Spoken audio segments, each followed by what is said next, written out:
Hello and good evening, our beloved viewers. Welcome to this English news edition. Here are the major stories.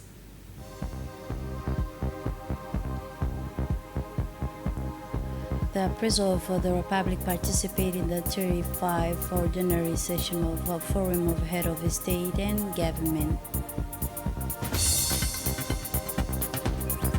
A reopening of Rafah, a breath of hope for students deprived on academic future. Those were the headlines. Thanks for joining us in our newsroom. The President of the Republic, His Excellency Ismail Margili, participates at the 35th Ordinary Session of the African Peer-Reviewed Mechanism Forum. The President of the Republic, who currently chairs the International Intergovernmental Authorities on Development, participated this morning at the African Union headquarters in Addis Ababa in the 35th Ordinary Session of the Forum of Head of State and Government of the African Peer-Reviewed Mechanism. This high-level meeting brought together several African leaders around common goals, strengthening governance and promoting best practices across the continent. Discussion mainly focused on reviewing peer-reviewed reports, a key tool of the African peer-reviewed mechanism for measuring the progress made by the member state in political, economic, and social governance. Participants also examined progress report on the implementation of National Action Program, reflecting each country's commitment to improve institution and address recommendations resulting from peer review assessment. Djibouti highlighted the progress it has made in a working mechanism and power of constitutional and independent bodies, including the Constitutional Council and also the National Human Rights Committee.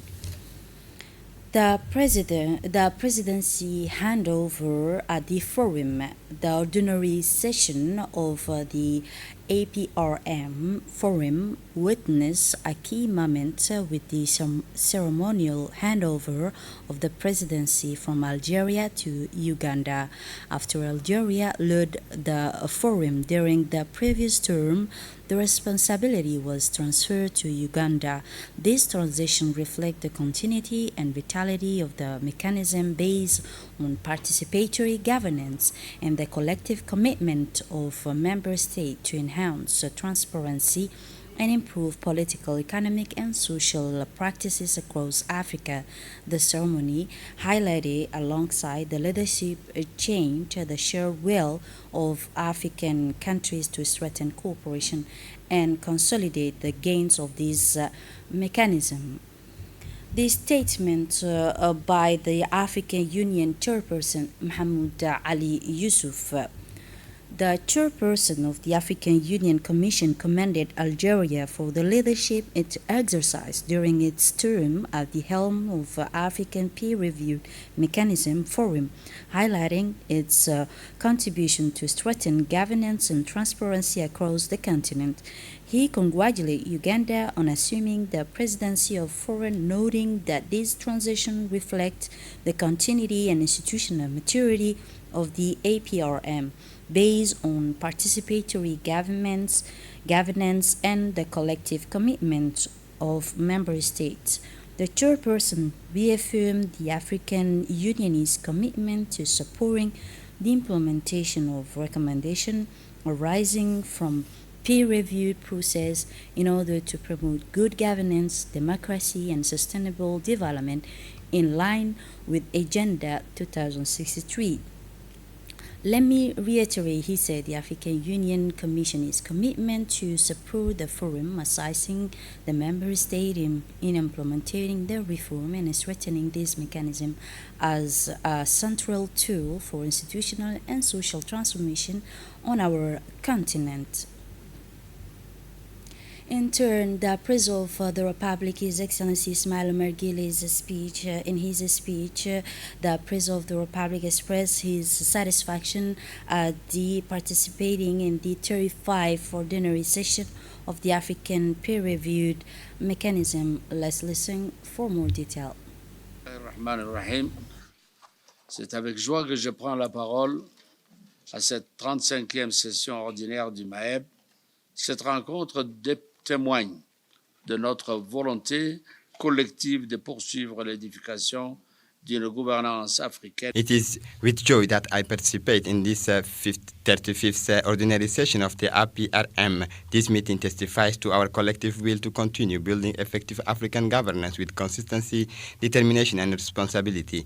Allow me at the outset to thank the Ethiopian government and people for the warm welcome and legendary hospitality extended to our various delegations since our arrival. I would also like to congratulate my friend and brother, President Abdelmajid Tebboune, on his assumptions of the APRM presidency position he fulfills with remarkable dedication.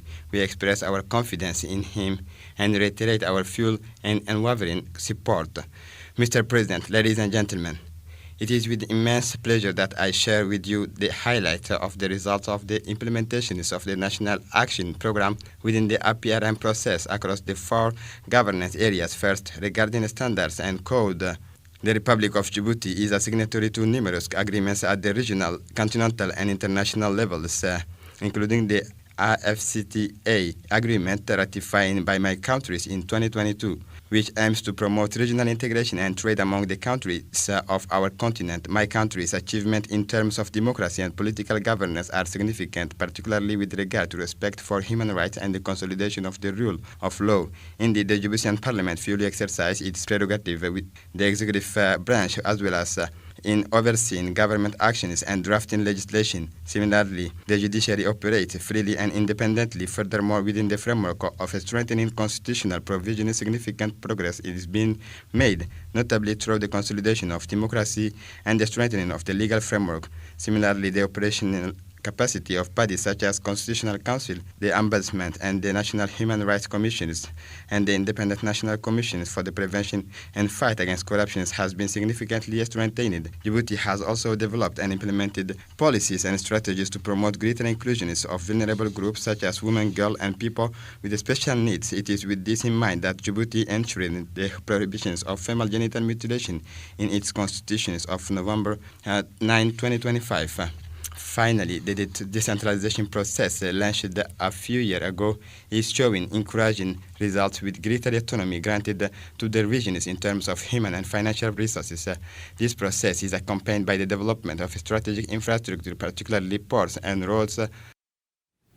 In the second part of his speech, the President of the Republic, His Excellency Ismail Margeele, stated that the meeting embodies their collective commitment to continue building effective African governance with the steadfastness, determination, and responsibility. Let's listen once again the head of state's statement. La gouvernance économique et financière, là aussi, les progrès sont conséquents et doivent être consolidés pour aller vers une plus grande responsabilisation, transparence et redevabilité dans la gestion des deniers publics avec le renforcement des organes. Regarding economic and financial governance, significant progress has been made and must be consolidated to achieve greater accountability, transparency, and responsibility in the management of public funds with the strengthening of oversight and anti-corruption bodies. With this focus on transparency and in accordance with the recommendations of the National Action Plan of the Ministry of Agriculture, Livestock and Fisheries, the National Institute of Statistics of Djibouti was established to produce timely, reliable, and high-quality data. As for corporate governance, our efforts continue in line with Djibouti's Vision 2035 and the African Union's Agenda 2063, which emphasize the development of the private sectors as a true driver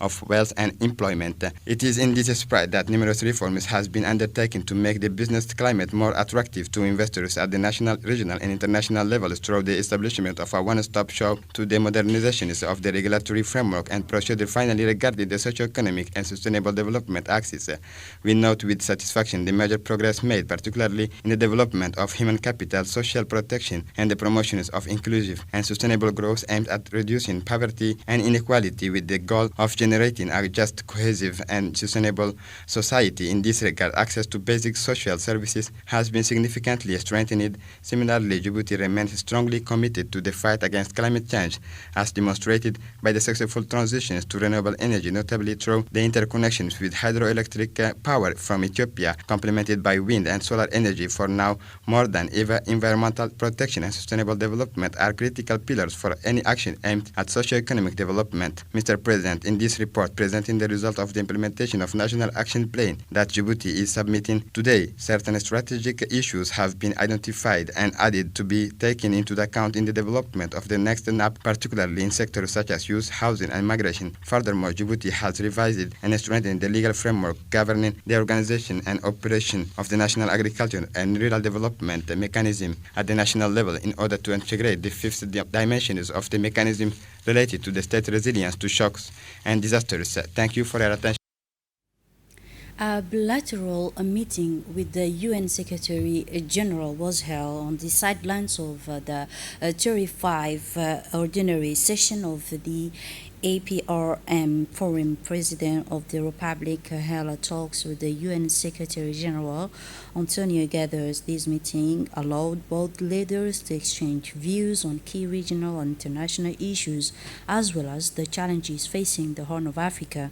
The President and the Secretary General emphasized the importance of the upcoming summit on water theme, ensuring sustainable water availability and safe sanitation system to achieve Agenda 2063 goals.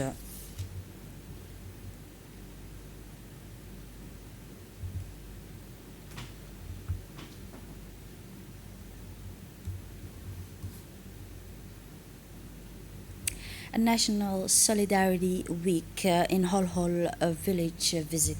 As part of the National Solidarity Week, a solidarity convoy reached Holhol locality through train. The Minister of Social Affairs and Solidarity by a historic step by decorating the Djibouti-Ethiopia railway held with the color of this national commitment, transforming the train into a true symbol of social cohesion. A high-level delegation led by the Minister of Social Affairs and Solidarity, Ms. Olufa Ismail Abdul, along with the senior railway officials, travel on the electric train to Holhol, a journey rich in symbolism, marking a practical break from the past. This unprecedented initiative, where the train served as a means of national solidarity for the first time, demonstrate the President's determination, vision, and political will. By choosing railway transport, the Minister sought not only to travel but also to witness a structural transformation launched by the President, who made connectivity and infrastructure key pillar of his development agenda.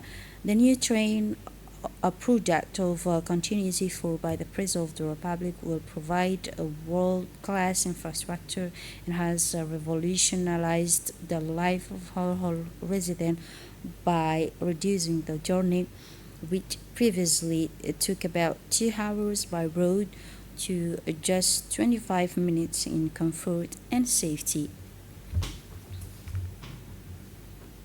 In her speech, the Minister of Social Affairs and Solidarity, Ms. Olufa Ismail Abdul, stated that the National Solidarity Week continue and constitute a significant national milestone for consolidating social cohesion and enhancing social justice in the country. This achievement not only save time but also represent a promises of social progress and equitable development by enabling local residents to access essential service and economic opportunities easily, demonstrating that solidarity under the President's leadership translates into tangible achievement that permanently improve citizens' lives.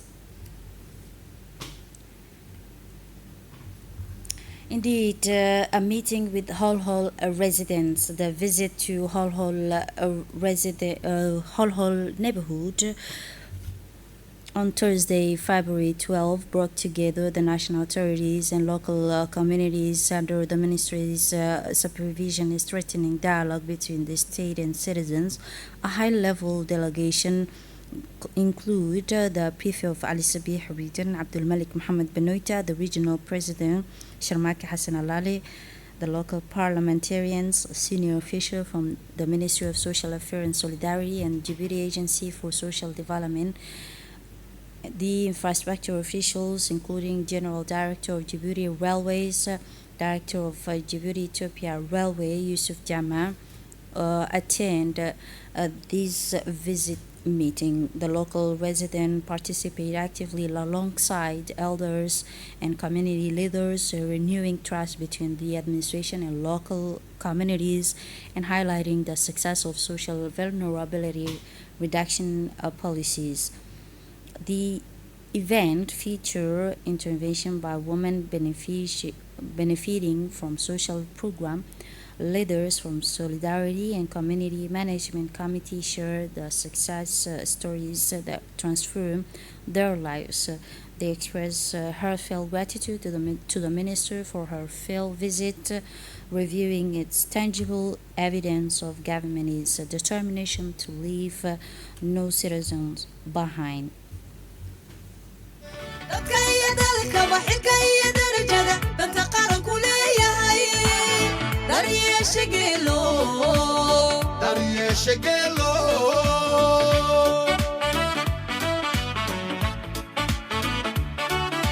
Nabadoonkay Afrika dugsato dunida waayaha ka jira qabiilu bisaadayo waxaa leeyahay maanta waa maalin weyn midnimo.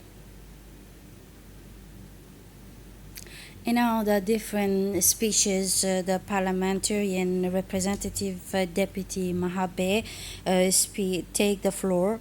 The parliamentary representative for Ali Sabih expressed pride in organizing this field meeting, emphasizing the state's proximity to citizens. He noted that Holhol serves as a model for local development backed by a strong political will. He stated that we are proud of this event, which reflects the state's interest in rural areas, showing that citizens in Holhol receive the same attention as those in the capital. The Solidarity and Social Development Program, implemented under the leadership of the President of the Republic, constitute a real lever for improving living conditions and promoting social inclusion, he concluded.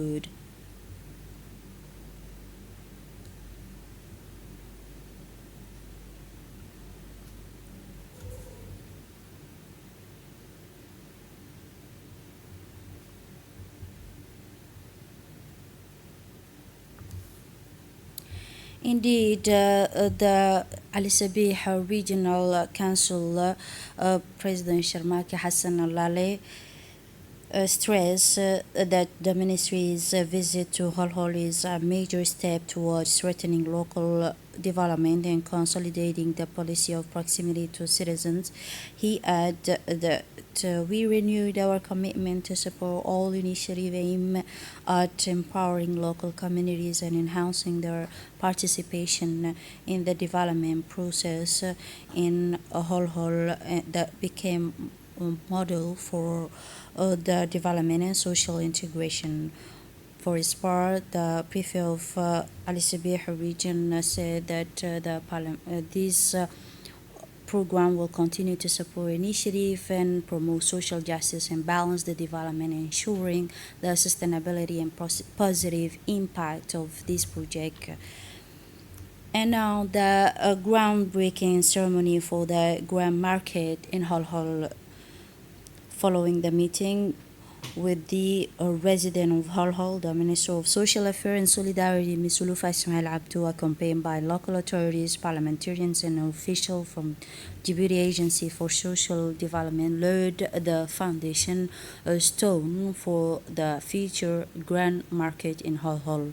This project aimed to improve commercial working conditions and provide a modern, organized space for traders, Both the Prefect of Ali Sabih region and the Director General of Djibouti Agency for Social Development highlighted the project's importance in making Holhol a vibrant commercial hub, improving households' income, and enhancing the capital. The appeal of the historic area. In her speech, the Minister of Social Affairs and Solidarity, Ms. Ulufa Ismail Abdu, stressed that the National Solidarity Week reflects the state's firm commitment to achieve social justice and bringing service closer to the citizens wherever they are.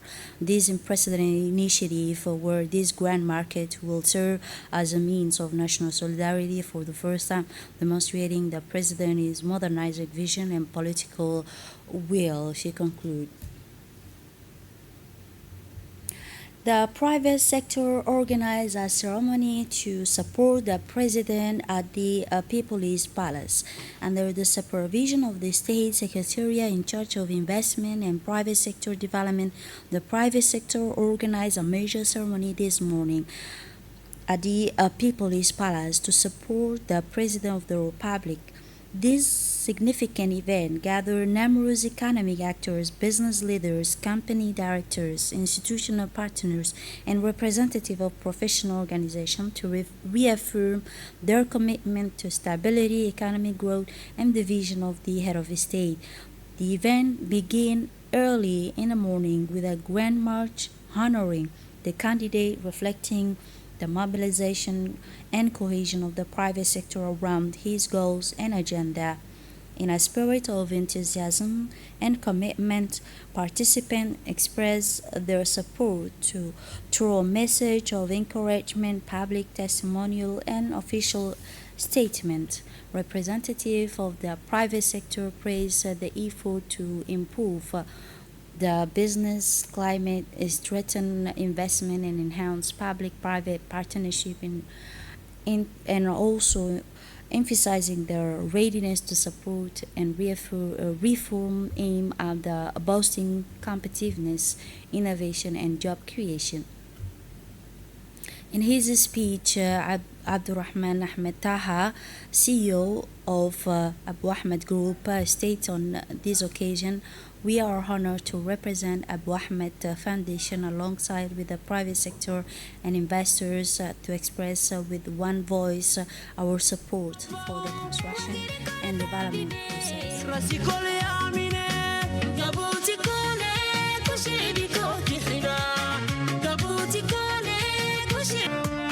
geesiga waxgaradkeegaygiyo dadweynaha kuusha u horseede gaarsiiya nabado geela soo dhowoismaaciil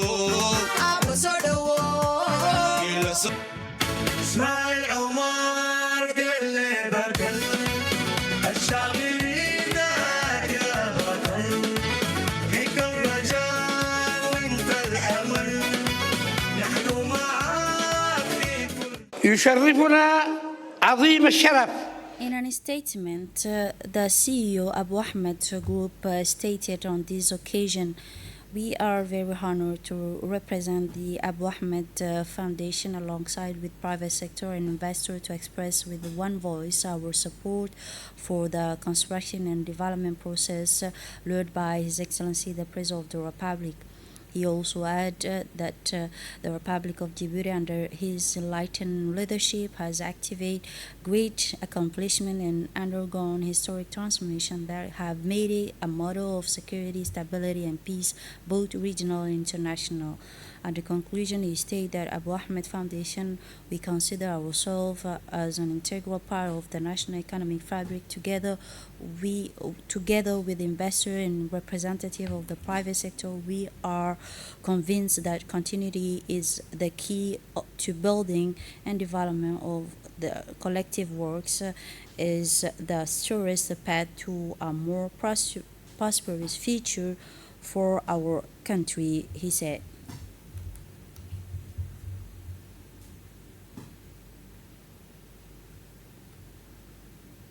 In our education, the Minister of National Education and Vocational Training, together with the Japanese ambassador to Djibouti, preside yesterday over a groundbreaking ceremony in Arta for a new teaching kitchen at the Arta School of Hospitality. Founded by the Japanese government, this project will include 25 workstation meeting in international standard and will significantly increase the school's capacity while improving the quality of practical training. The ceremony was attended by the prefect of Arta region and the president of the regional council, local official, and representative from the education sector.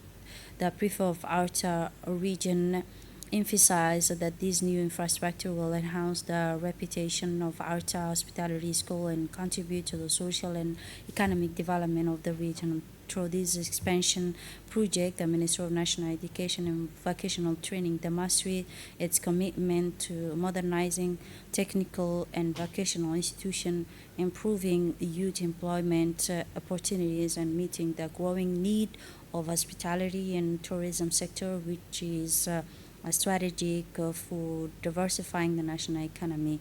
The future training kitchen will provide a practical learning environment and that encourage innovation, mastery of modern art, and adherence to international hygiene and quality standards.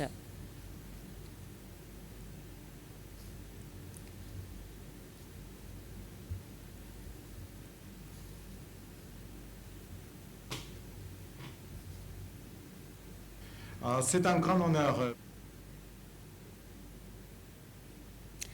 The Minister of National Education and Vocational Training, Mr. Mustafa Mohamed Mahmoud, emphasized in his speech that skills development remains a national priority. He underlined that the new infrastructure will provide youth with a modern learning environment suited to labor market requirements, highlighting the pivotal role of the Arta Hospitality School, which has trained numerous professionals now working in leading hotels across the country.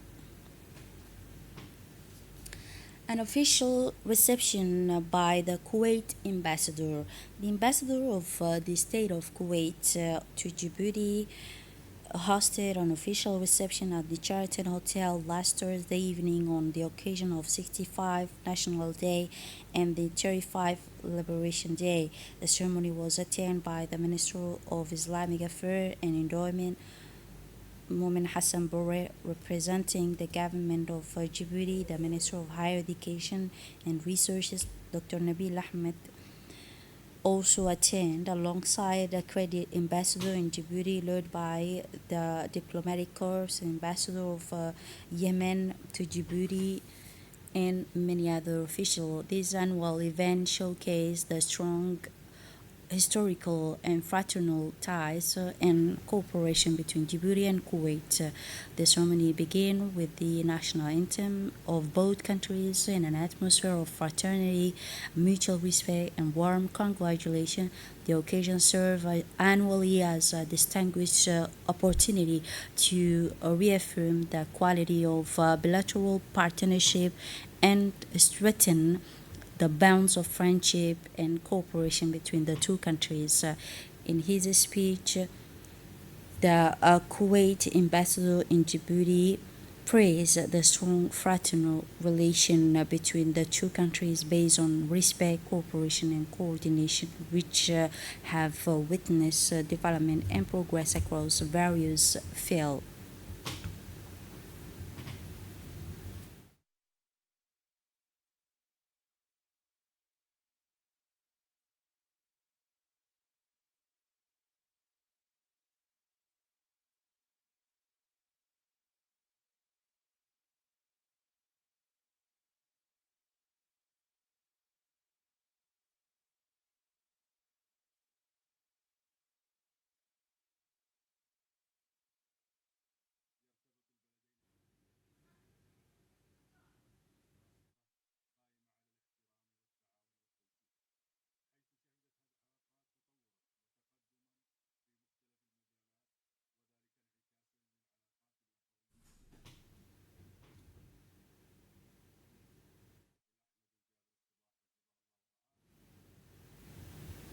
In his statement, the Minister of Islamic Affairs and Endowment Moment Hassan Borre emphasized that deliver a comprehensive speech on this occasion, expressing his participation in this joyful celebration as a representative of the government of the Republic of Djibouti and commemorating the 65th National Day of the Brotherly State of Kuwait and the 35th anniversary of its liberation day.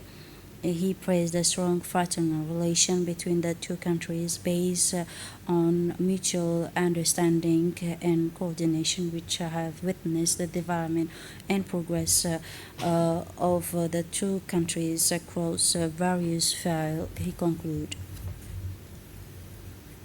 And now the Minister of Trade and Tourism, Mohamed Warsame Diarry, accompanied by the Minister of Decentralization, Qasim Haroun, visit Isle Musha Island Resort in the presence of a Director of National Tourism Office. Upon arrival, the ministerial delegation toured the various accommodation facilities at the resort, where Engineer Ibrahim present a detailed overview of the equipment and facilities. This nearly complete tourist complex is a distinctive project featuring 102 rooms of variety comfort levels, including a presidential suite, junior suites, and single rooms to meet the need of a diverse visitors segment. The complex also includes a conference hall, meeting room, and gym and modern restaurant. The project feature encompass tent and facilities, but also additional tourist infrastructure, all designed with an environmentally conscious vision. At the conclusion of the tour, the two ministers commend the progress of the constructive work and emphasize the strategic importance of the project in developing the tourism sector and encouraging national investment. The statement of the Minister of Trade and Tourism, Mohamed Warsame Diarry, he said, our visit today is to assess the progress made in Island Musha tourist project, which represent a model for suitable and sustainable tourism development in our country. The completion of this complex will directly contribute to strengthening the tourism sector, creating job opportunities, and attracting investment, which will benefit the national economy and highlight the beauty of our unique environment, conclude the minister. And now for the international scene, the reopening of Rafah crossing is a rare and valuable opportunity for students from Gaza Strip to resume their studies abroad after years of isolation and forced interruption, with most crossing remain closed or subject to severe restriction. The Rafah crossing is practically the only gateway available to young people wishing to pursue their academic studies outside the Gaza Strip. Israeli airstrikes have caused extensive damage to Gaza educational infrastructure for years. This is it for this edition. Thanks for watching and have a wonderful evening.